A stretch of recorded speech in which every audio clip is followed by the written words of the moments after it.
The metal chair was cold against Zixthara's chitinous shell. The interrogation room had no windows, just white walls that seemed to glow with their own light. Her 4 arms were locked in energy shackles, but she could still move her compound eyes to watch the council officer sitting across from her. Officer Mordan was from the Valari species. His blue skin was smooth and unmarked by scars. His large black eyes showed calm patience. He had never been in real combat, Zixthara could tell. There was something soft about him that only came from a life of peace. "State your name and rank for the record," Mordan said. His voice was gentle, like he was speaking to a frightened child. "Zixthara of the 7th Claw, Battle Commander of the 42nd Strike Battalion." Her mandibles clicked as she spoke. The sound echoed in the small room. Mordan made notes on his data pad. "You were captured during the recent engagement at Kepler 442b. Our forces found you unconscious in the rubble of what used to be your command post. You were the only survivor. The only survivor." Those words hit her like plasma fire. 3,000 soldiers under her command, all dead. Not just dead, destroyed so completely that some of them could not even be identified from their remains. "Tell me about the human forces you encountered," Mordan continued. "Our intelligence suggests they were a small colonial defense unit, perhaps 200 soldiers at most. How did they manage to defeat your entire battalion?" Zixthara's secondary arms twitched against the shackles. How could she explain what she had seen? How could she make this soft council officer understand that everything they thought they knew about humans was wrong? "They didn't defeat us," she said slowly. "They taught us something." "Taught you what?" "That we never understood what war really means." Mordan looked confused. His species had been part of the Galactic Council for over 1,000 years.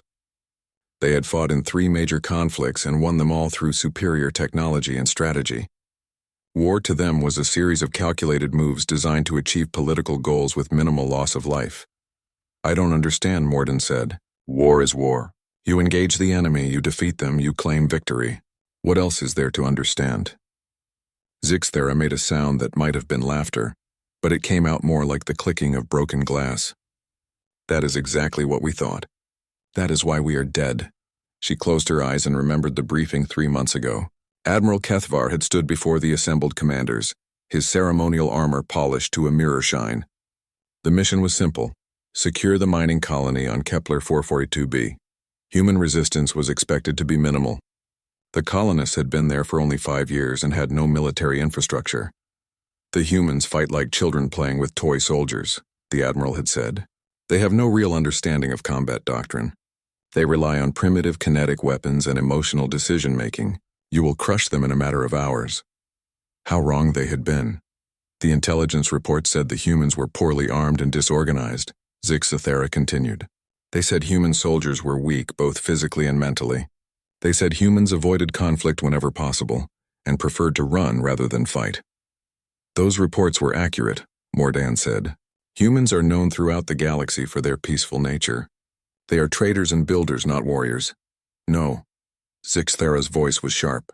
"That is what they want you to think. That is what they want everyone to think." She leaned forward as much as the shackles would allow. "Do you know what I learned about humans, Officer Mordan?" "I learned that they have been studying us, all of us. Every species in the Council, every military doctrine, every tactical preference. They know exactly how we think about war, and they use that knowledge against us." Mordan's stylus stopped moving across his data pad. "What do you mean?" "I mean that the humans at Kepler 442b knew we were coming. They knew our attack patterns, our equipment, our standard operating procedures. But more than that, they knew our psychology. They knew exactly how to make us think we were winning right up until the moment we realized we were all going to die." The room was quiet except for the hum of the air recyclers. Mordan stared at her with those large, peaceful eyes that had never seen real violence. "You're suggesting that the humans deliberately lured your forces into a trap," he said finally.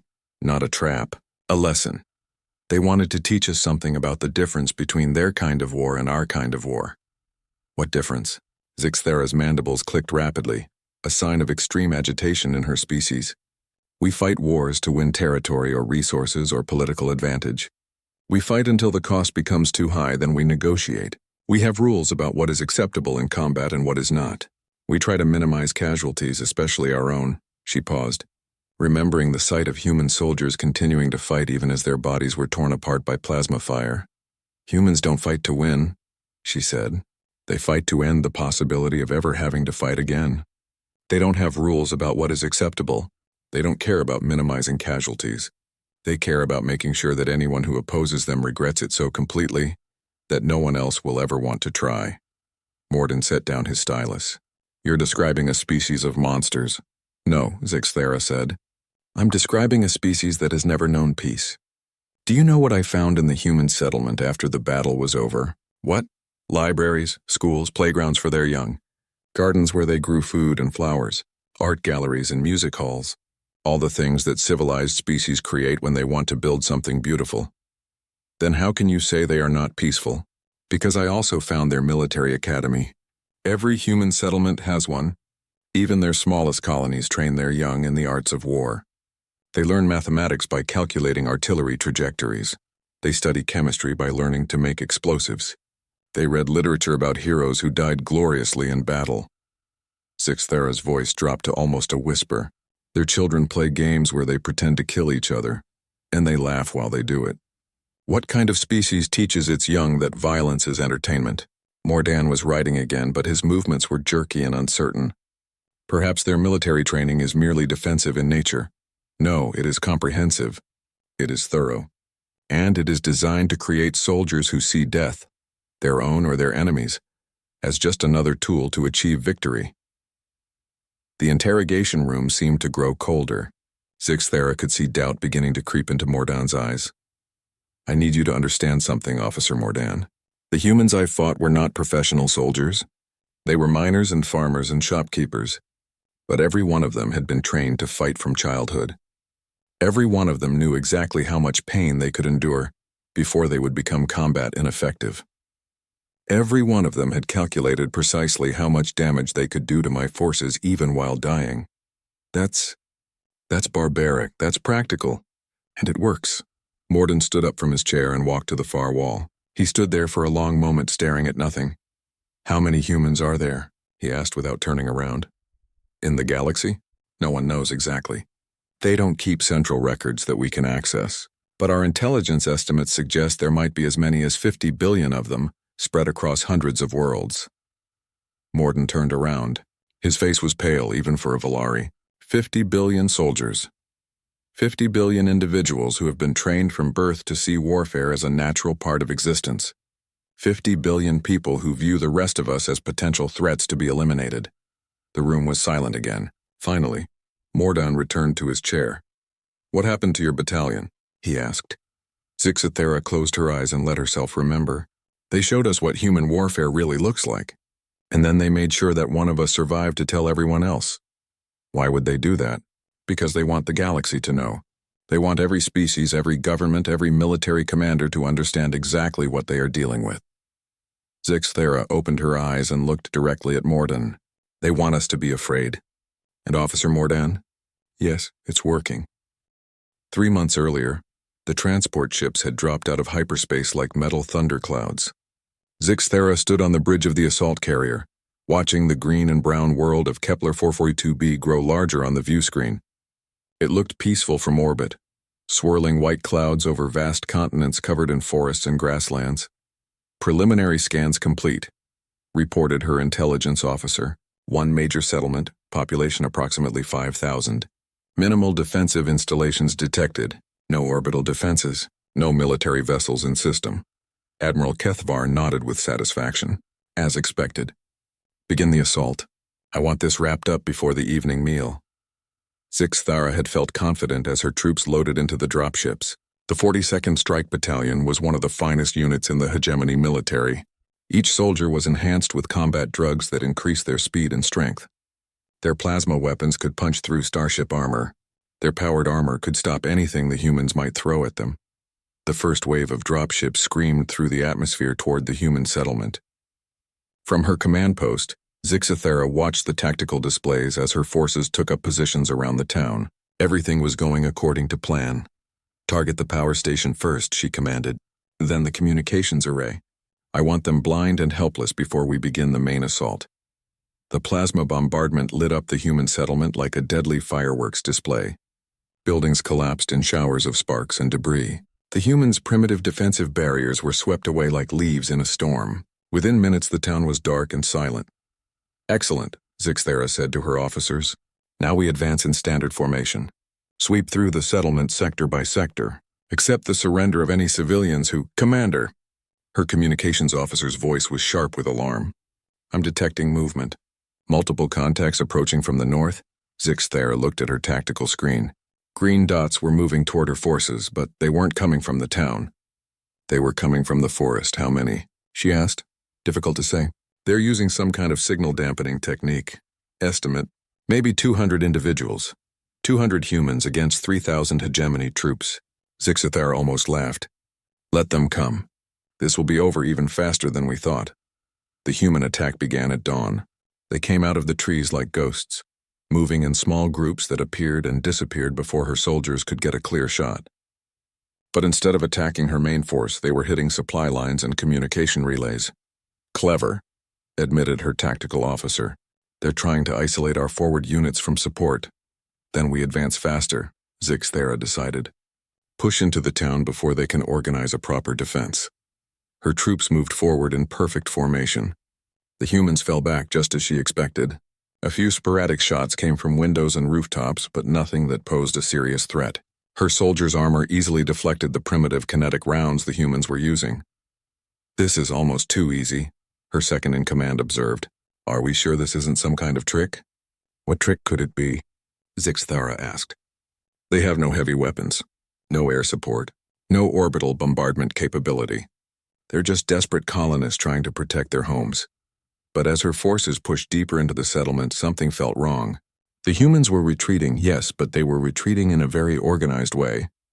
They weren't running in panic. They were moving from one prepared position to another, always staying just ahead of the hegemony advance.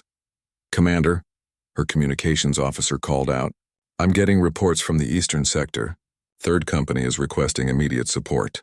"What's their situation?" "They've encountered heavy resistance near the industrial complex. The humans have fortified the area and are using the machinery as cover." Zixthera frowned. "Send Fourth Company to assist, and tell them to use maximum force. I want that area cleared within the hour." But the hour passed, and Fourth Company never reached their destination. Neither did Fifth Company or Sixth Company. One by one, her units were getting bogged down in fierce firefights throughout the settlement. "How is this possible?" she demanded. "These are untrained civilians." Her intelligence officer looked up from his console, confusion clear on his face. "Commander, I'm analyzing the human tactics. They're not fighting like civilians. They're using military doctrine I've never seen before." "What do you mean?" "They're sacrificing positions to lure our forces into kill zones. They're using coordinated flanking maneuvers. They're employing sophisticated communication protocols. This is professional-level military planning." Zixthera stared at the tactical display. Her green icons were scattered throughout the settlement, each one engaged in combat. The humans were outnumbered 15 to 1, but somehow they were holding their ground. "Get me a direct link to Captain Vorth in Second Company," she ordered. The captain's voice crackled through the comm system, nearly drowned out by the sound of weapons fire. "Commander," "Thank the void you called. We're pinned down in the market district. The humans have us surrounded." "Surrounded? How many humans?" "Maybe 30, but they're fighting like demons. They're using their own dead as shields." "I've never seen anything like it." Before Zixthera could respond, a massive explosion shook her command post. Emergency lights flickered on as the main power failed. "Status report," she barked. "The humans have detonated some kind of explosive device under the Eastern Foundation," her engineering officer reported. "The building is structurally compromised." "How did they get explosives under our command post?"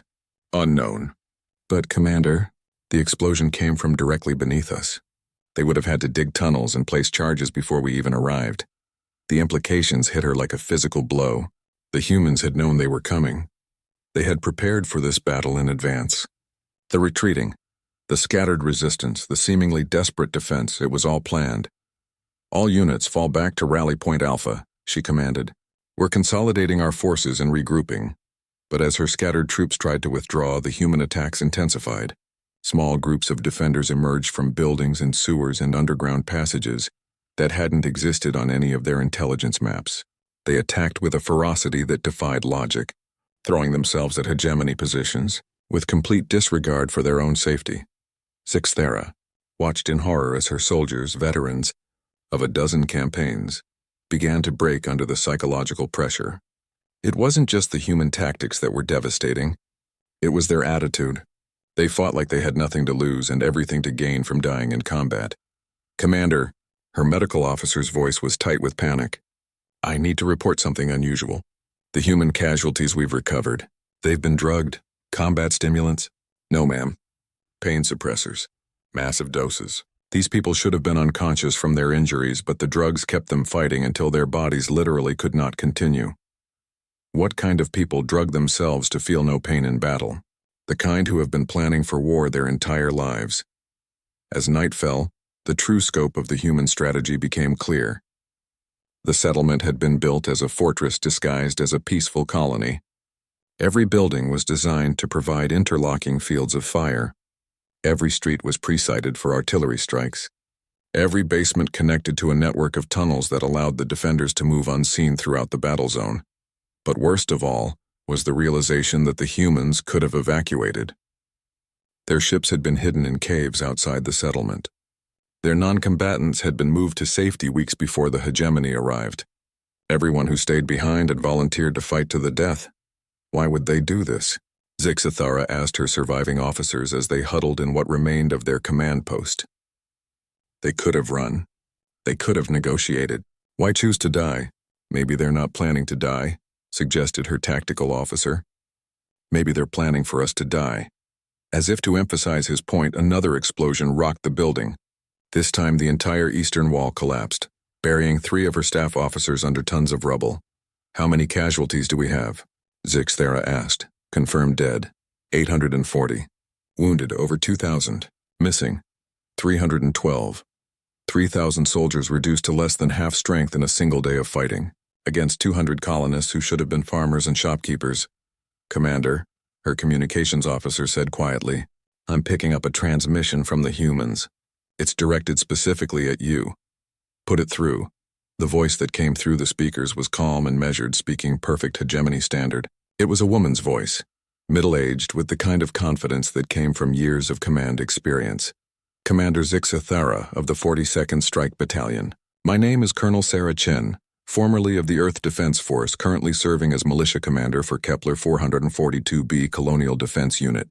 A colonel, a professional military officer, not a civilian at all. I wanted to speak with you directly," the voice continued, "because I think there's been a misunderstanding. Your intelligence reports told you that you were attacking a helpless mining colony, but that's not what this is. Then what is it?" Zixthera found herself asking. "This is a test. We wanted to see how your military thinks, how you fight, how you react under pressure. You've been very..." The human medic was young, maybe 25 years old in their species' lifespan. She had been shot 3 times and had a piece of shrapnel sticking out of her left shoulder. But she sat calmly in the interrogation chair, like she was having a casual conversation over tea. "What is your name?" Zixthera asked. The battle had been raging for 2 days now, and she had finally managed to capture one of the human defenders alive. "Lieutenant Amy Rodriguez, Kepler 442b Colonial Defense Unit, Medical Corps," the young woman replied. Her voice was steady despite her injuries. "Medical Corps? You're a doctor?" "Combat medic. I'm trained to keep soldiers alive long enough to get them back in the fight." Zixthera studied the human's face. There was no fear there, no desperation, just a kind of calm acceptance that was deeply unsettling. "You realize you're going to die here, don't you? Your colony cannot possibly defeat my forces." The medic smiled. It was a genuine smile, warm and friendly. "With respect, Commander, you still don't understand what's happening here. Then explain it to me. You're thinking about this all wrong. You're thinking like someone who fights wars to achieve political goals. We don't fight wars for politics. We fight wars to solve problems permanently." Lieutenant Rodriguez shifted in her chair, wincing slightly as the movement aggravated her wounds. "Can I ask you something, Commander? How many wars has your species fought in the last 1,000 years? 17 major conflicts," Zixthera answered, "plus numerous smaller engagements. And how many of those conflicts ended with your enemies completely destroyed, unable to ever threaten you again? None. That would be genocide. Civilized species don't..." "Exactly." The medic's smile grew wider. Civilized species don't fight wars to win. They fight wars to make points, to gain advantages, to force negotiations. You fight until the cost gets too high, then you make deals. She leaned forward despite her injuries. Do you know how many wars humanity has fought in our recorded history? I have no idea. Neither do we. We've been at war continuously for so long that we've lost count. Not wars between our species and other species. Wars between different groups of humans. We've spent 10,000 years killing each other and getting very, very good at it. Zixthera felt a chill run down her spine. That's barbaric, that's evolution. Every military doctrine we've developed, every weapon we've created, every tactical innovation we've made, it was all tested against other humans first. We've had thousands of years to perfect the art of warfare because we've never stopped practicing. The medic closed her eyes for a moment, as if she was remembering something. When I was 8 years old, my grandfather took me to visit a battlefield from one of our ancient wars. There were monuments there listing the names of all the soldiers who died. 63,000 names carved in black stone. She opened her eyes and looked directly at Zixthera. My grandfather pointed to one section and said, "Your great-great-grandfather's name is there." Then he pointed to another section and said, "And your great-great-grandmother's brother is there too." They were on opposite sides? Zixthera asked. They were fighting each other. Family against family, brother against sister, parent against child. And when I asked my grandfather how that was possible, he said, "Because sometimes the most important battles are the ones that cost the most." The interrogation room was quiet except for the distant sound of explosions. The battle was still raging outside, but somehow that seemed less important than what was happening in this small, sterile chamber. "I don't understand," Zixthera said. "How can a species survive if they're constantly fighting among themselves?" Because we learned something that most species never learn. We learned that the only way to have peace is to make war so terrible that nobody wants to fight anymore. Lieutenant Rodriguez tried to adjust her position again, and gasped as pain shot through her injured shoulder, but she continued talking as if nothing had happened. Every human child learns about something we call mutually assured destruction. It's a military doctrine that says if someone attacks you, you don't just defeat them, you destroy them so completely that anyone else thinking about attacking you will reconsider. That's insane. That's effective. We've been using that doctrine on each other for centuries. Now we're ready to use it on anyone else who threatens us. Zixthera stood up and paced to the far wall of the interrogation room. Outside, she could see smoke rising from various parts of the settlement where the battle continued. Her forces should have won by now. They had every advantage. Superior numbers, better weapons, advanced technology. But somehow the humans were still fighting. "How many of your people are actually soldiers?" she asked. "All of us. That's impossible. I've seen your colony records. You have teachers, farmers, engineers, shopkeepers, who are all trained soldiers.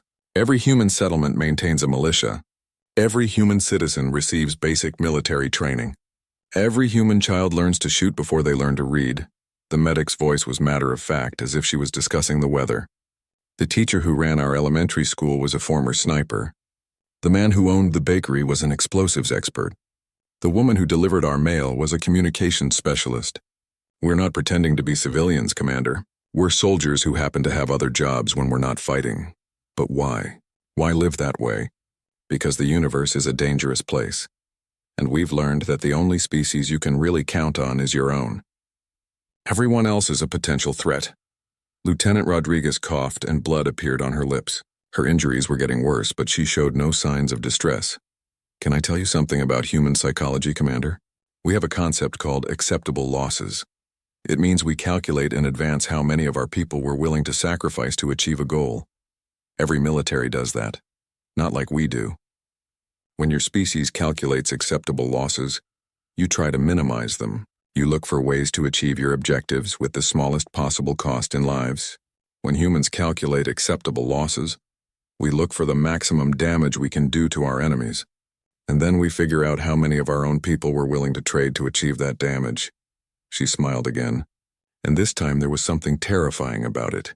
For this mission, defending Kepler 442b, our acceptable losses were set at 100%. You're all willing to die? We're all planning to die.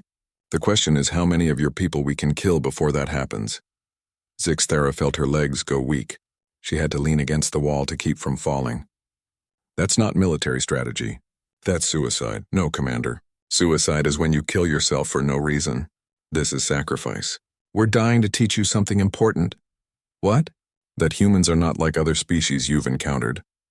We don't fight wars to gain territory or resources or political advantage. We fight wars to eliminate threats. Permanently. Completely. So thoroughly that the threat can never arise again. The medic's breathing was getting shallower, but her voice remained strong. Every human colony in this sector has been preparing for this moment. We've been studying your military doctrine, your psychology, your tactical preferences. We know exactly how you think, how you fight, how you make decisions under pressure. Impossible. We've had no significant contact with humanity before this engagement. You've had more contact than you realize. Human traders, human diplomats, human tourists, they've all been gathering intelligence. Every conversation, every casual question, every friendly exchange of information, it's all been recorded and analyzed. Lieutenant Rodriguez closed her eyes, and for a moment Zixthara thought she might be dying. But then she opened them again, and they were as clear and focused as ever. Do you want to know the most important thing we learned about your species, Commander? What? You fight wars the way civilized people are supposed to fight wars. You try to minimize casualties. You follow rules of engagement. You treat prisoners humanely. You negotiate when things get difficult. She coughed again, more blood this time. We used to fight wars that way too, back when we were young and stupid and thought the universe was a reasonable place. Then we learned better. Learned what? That the only way to have peace is to make your enemies so afraid of you that they never want to fight again. Not just afraid of losing, afraid of what winning will cost them. The interrogation room's lights flickered as another explosion shook the building. Zixthara could hear her communications officer shouting orders in the next room. The battle was not going well. How many more of you are there? She asked.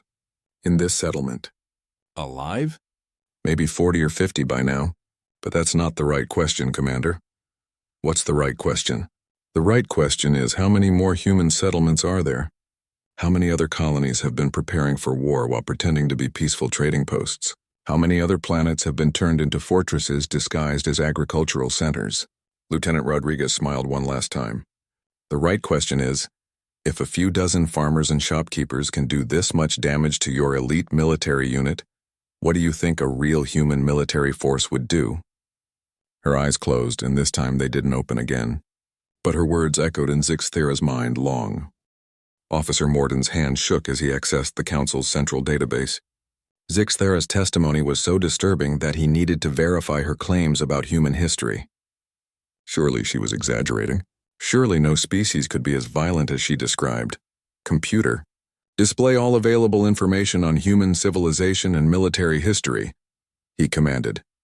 The holographic display filled with data streams, historical records, and cultural analysis reports. What he saw made his blood run cold.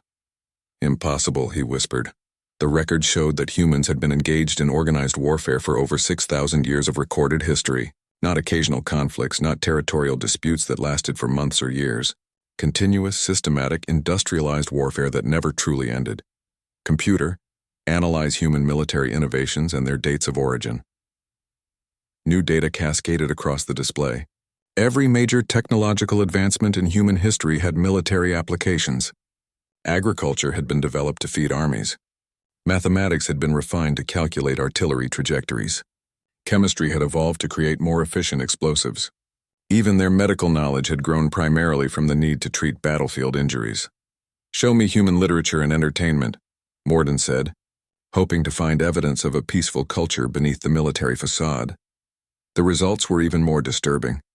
Human stories celebrated warriors and battles. Their music included marching songs and funeral dirges for fallen soldiers. Their games simulated combat scenarios. Even their sports were organized around themes of conquest and defeat. Computer, what is the longest period of peace in recorded human history? Insufficient data. Human historical records show no periods of global peace lasting more than 37 years. 37 years. In a species that lived for roughly 80 years, that meant no human had ever experienced a lifetime without war. Mordan turned back to Zixthara, who was watching him with those compound eyes that had seen too much. Your species has never known peace? We've known temporary truces. Periods of preparation between conflicts. Times when we were fighting smaller wars while getting ready for bigger ones. But peace? No, we've never known peace. But your expansion into space, Morden said desperately. Surely that was motivated by exploration, by scientific curiosity, by the desire to build better lives for your people. Zixathera made that sound again, the one that might have been laughter. Officer Mordan, let me tell you about human space exploration. We didn't reach for the stars because we wanted to explore. We reached for the stars because we were running out of room to fight on our home world. The holographic display showed images of Earth, a blue and green world that should have been a paradise. But the historical records revealed the truth. By the time humans achieved spaceflight, their planet was covered with the ruins of ancient battlefields. Every continent bore scars from conflicts that had raged for millennia. Our first space colonies weren't settlements, Zixathera continued. They were forward military bases. Our first interstellar voyages weren't missions of exploration. They were reconnaissance flights to identify potential threats and resources. But the humans we've encountered in diplomatic situations, Mordan protested. They seem reasonable. They negotiate. They follow trade agreements. Of course they do. They're not stupid. Open warfare is expensive and wasteful when you can achieve your goals through other means. But make no mistake, every human diplomat is a soldier in civilian clothes. Every trade agreement is a tactical alliance. Every peaceful contact is an intelligence-gathering operation. Mordan scrolled through more data, looking for anything that contradicted her claims. Instead, he found confirmation after confirmation. Human colonies were always established in defensible locations. Human trade routes always included military supply lines. Human diplomatic missions always included military intelligence personnel. Computer, analyze human population distribution throughout known space. The display showed a three-dimensional map of the galaxy, with human settlements marked in red. At first glance, it looked like random expansion, colonies scattered throughout various star systems without any apparent pattern. But as Mordan studied it more carefully, he began to see the truth. Every human settlement was positioned to control key hyperspace routes. Every cluster of colonies formed a mutually supporting network. Every expansion pattern created strategic advantages for future military operations. They're not exploring, he breathed. They're positioning. Now you begin to understand, Zixathera said. Every human colony is a military outpost. Every human trade ship is a potential warship. Every human civilian is a potential soldier. But there are billions of them scattered across hundreds of worlds. How could they possibly coordinate such a massive strategic plan? The same way they've always coordinated their wars, through a combination of central planning and individual initiative. Every human commander is trained to think strategically. Every human soldier understands their role in the larger conflict. Every human civilian knows that they might be called upon to fight at any moment. Morden felt sick. The implications were staggering. If Zixathera was correct, then humanity wasn't just another spacefaring species looking for new worlds to colonize. They were a military force that had spent millennia perfecting the art of warfare, and now they were positioning themselves throughout the galaxy for some ultimate conflict. What do they want? He asked. Security, Zixathera said simply. Complete, absolute, permanent security. They want to eliminate any possibility that another species might threaten them. That's genocide. No, that's survival. From their perspective, every other species in the galaxy is a potential enemy, not because we've done anything to threaten them, but because we exist and we're not them. The holographic display was now showing detailed analyses of human military doctrine. The more Morden read, the more terrified he became. Humans had developed tactical concepts that other species had never even imagined. Total war. The complete mobilization of an entire civilization's resources for military purposes. Other species fought with armies. Humans fought with entire populations. Strategic bombing. The deliberate targeting of civilian infrastructure to destroy an enemy's ability to support their military forces. Other species tried to minimize civilian casualties. Humans treated civilians as legitimate military targets. Unconditional surrender. The refusal to accept any outcome except the complete submission of enemy forces. Other species negotiated when wars became too costly. Humans escalated until their enemies could no longer fight back. Computer, cross-reference human military doctrine with known galactic conflicts over the past century. The results were chilling. Every major war in recent galactic history showed signs of human influence. Not direct intervention, that would have been too obvious. But advisory roles, weapons sales, intelligence sharing, strategic planning support, humans had been quietly involved in dozens of conflicts, always learning, always studying, always preparing. They've been watching us fight each other, Mordan realized. Learning our weaknesses, studying our tactics, preparing for the day when they decide we're too dangerous to leave alive.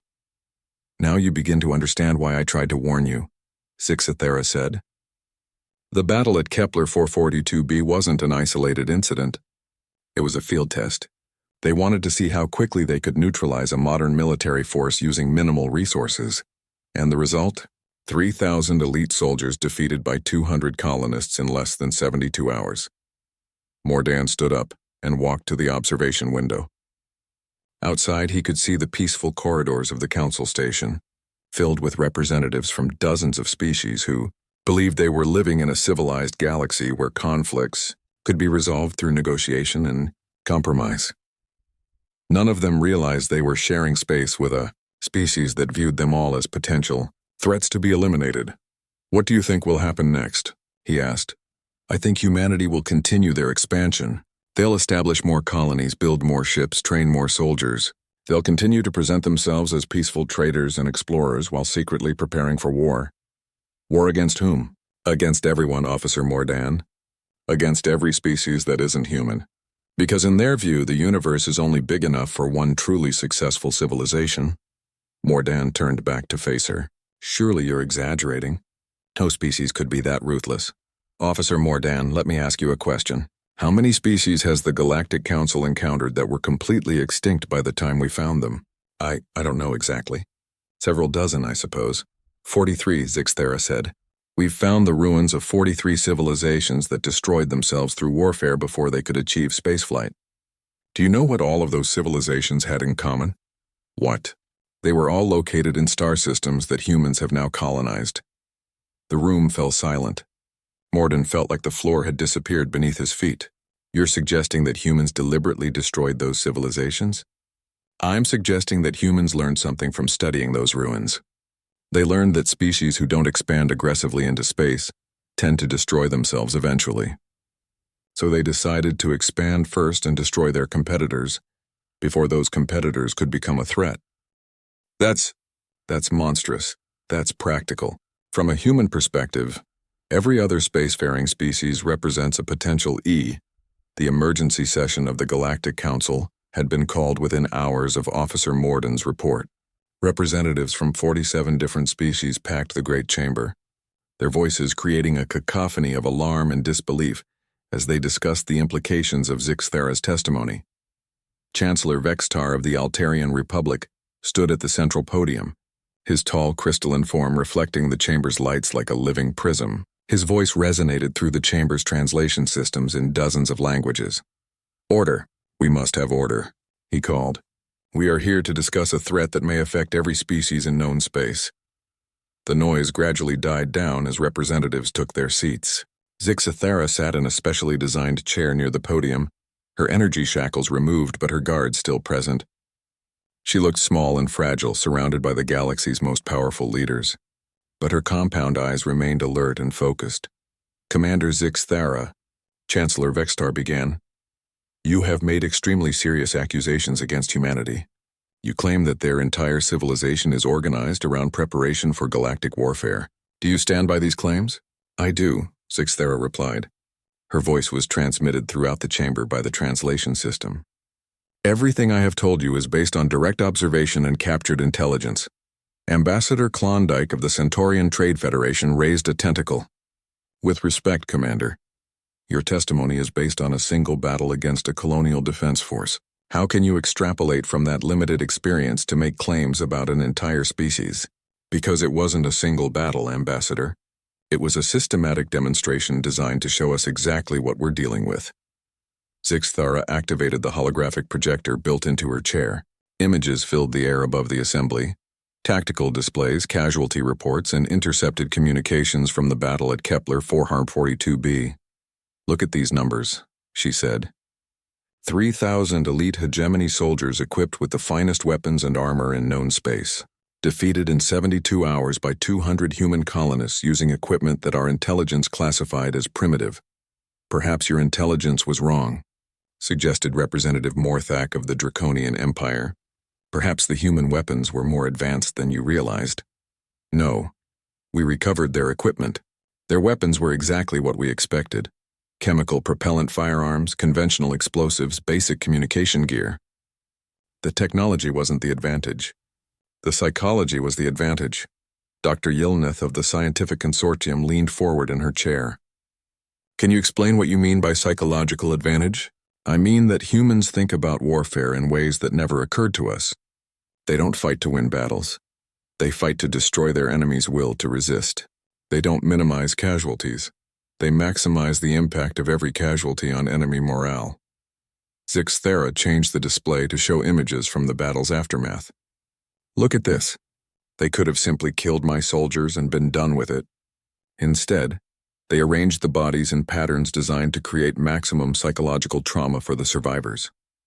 They wanted the few of us who lived to carry specific memories back to our commanders. That's barbaric, breathed Ambassador Feltar of the Peaceful Worlds Alliance. That's effective, and it worked. Every officer who has seen these images experiences the same response: fear, revulsion, and an overwhelming desire to avoid ever facing humans in combat again. Chancellor Vextar studied the images with obvious distress. Even if your analysis of this particular engagement is correct, how does that prove that humanity as a whole is preparing for galactic war? Because of what we found in their databases after the battle. The holographic display changed again, now showing copies of human documents recovered from the Kepler 442b settlement. The text appeared in dozens of languages as the translation system worked to make the content accessible to all species present. These are not the records of peaceful colonists, Zixthera explained.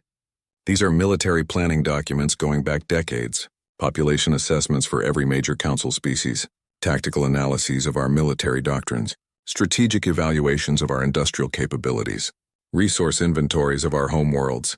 The chamber erupted in alarmed voices. Representatives shouted questions and accusations while others demanded to examine the documents more closely. Impossible, declared General Korthak of the militant caste. How could a colonial settlement have access to that level of strategic intelligence? Because every human settlement has access to that intelligence, Zixthera replied. What you're looking at isn't the work of a few military planners. It's the product of a species-wide intelligence-gathering operation that has been running for decades. She activated another display showing the scope of human expansion throughout known space. Every human colony is positioned to gather intelligence on nearby alien civilizations. Every human trade mission includes intelligence operatives. Every human diplomatic contact is an opportunity to assess potential threats and weaknesses. You're describing a conspiracy involving billions of people, protested Ambassador Yinthara of the Democratic Federation. No species could maintain that level of coordination without detection. They don't need to maintain coordination, Ambassador. They share a common understanding of their strategic situation. Every human knows that they are surrounded by potential enemies. Every human understands that their survival depends on being prepared for war. They don't need orders from a central command. They act on shared instincts that have been refined over thousands of years of continuous warfare. Dr. Yilnith accessed her own data systems and began cross-referencing information. Commander, I'm reviewing our diplomatic contacts with human representatives over the past 50 years. If your theory is correct, we should see evidence of systematic intelligence gathering. And what do you find? I find disturbing patterns. Human diplomats consistently asked questions about our military capabilities, our industrial infrastructure, our population centers. At the time, these seemed like normal diplomatic inquiries. But viewed in context, they were reconnaissance missions, Zixthera finished. Every friendly conversation was an interrogation. Every cultural exchange was an opportunity to assess our weaknesses. The chamber fell silent as the implications sank in. Species that had welcomed human traders and diplomats were realizing they had been systematically studied and cataloged as potential threats. What do you believe humanity's ultimate goal is? Chancellor Vextar asked. Complete security, Zixthera replied without hesitation. They want to create a galaxy where no other species can threaten human civilization, not because they're evil or malicious, but because they've learned that the universe is a dangerous place and the only way to survive is to eliminate Potential threats before they become actual threats. That would require genocide on a galactic scale, whispered Representative Jordan of the Peaceful Systems. Not genocide. Strategic elimination of potential competitors. From humanity's perspective, every spacefaring species represents a possible existential threat to their long-term survival. The logical response is to eliminate those threats while they're still manageable. General Korthak stood up, his massive frame towering over the other representatives. If what you're saying is true, then we need to strike first. Unite all council species in a preemptive assault on human space. That's exactly what they want you to do, Zixthera said quickly. They've been studying our military doctrines for decades. They know exactly how we would respond to this threat. They're prepared for a conventional war between the council and humanity. Then what alternative do we have? None, that's the point. They've positioned us so that any response we make will play into their strategy. If we attack, they'll use that as justification for total war. If we try to negotiate, they'll use the time to strengthen their positions. If we ignore the threat, they'll continue their expansion until they're strong enough to eliminate us at their convenience. The chamber descended into chaos as representatives argued about possible responses. Some called for immediate military action. Others demanded diplomatic initiatives. Still others suggested that the threat was being exaggerated. Silence. Chancellor Vextar's voice cut through the noise. Commander Zixthera, you survived this encounter for a reason. What message do you believe humanity wants you to deliver? Zixthera stood up slowly, her injured carapace creaking with the effort. When she spoke, her voice carried the weight of absolute certainty. They want you to know that resistance is futile, not because they're stronger than us, though they may be, but because they're willing to pay any price to win. They've spent their entire existence learning to fight wars where defeat means extinction. They don't understand compromise. They don't accept partial victories. They don't stop fighting until their enemies are completely eliminated. She looked around the chamber, meeting the eyes of representatives from dozens of species. They let me live so I could stand here and tell you that your choice is not between war and peace. Your choice is between submission and extinction. Surely there must be some alternative, pleaded Ambassador Feltar.